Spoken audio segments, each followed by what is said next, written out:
10 ways enslaved people in New York resisted slavery. Work stoppages or slowdowns. Breaking tools, pretending to be sick, or pretending to be incapable or not understand directions was another way to resist. Many stereotypes were influenced by this form of resistance. Legal action. The first 11 people enslaved by the Dutch West India Company used Dutch indentured law to augur for their freedom.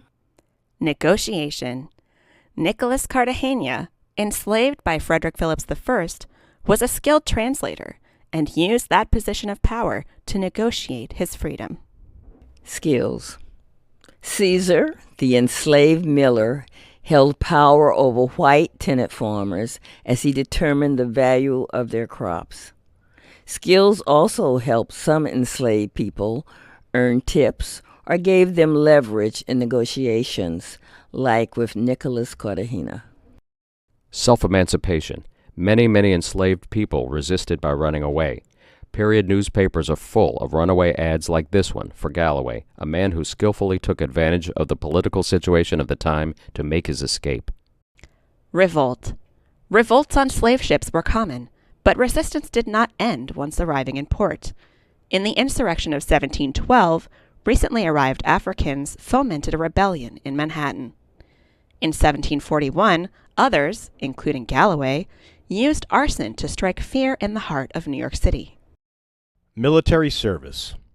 From the first 11 enslaved by the Dutch to black patriots and loyalists in the American Revolution, enslaved people became soldiers in exchange for freedom.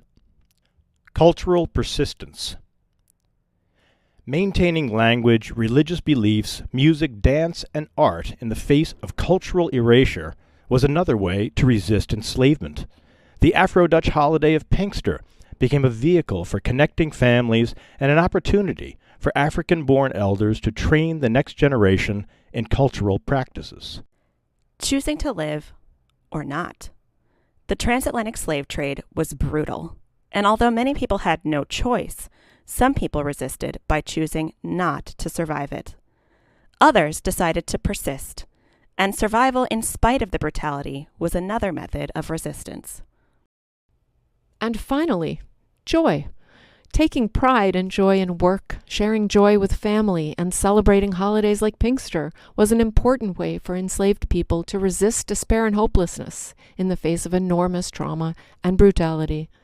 This Black History Month, we honor all of those who resisted slavery over the course of the last 4 centuries.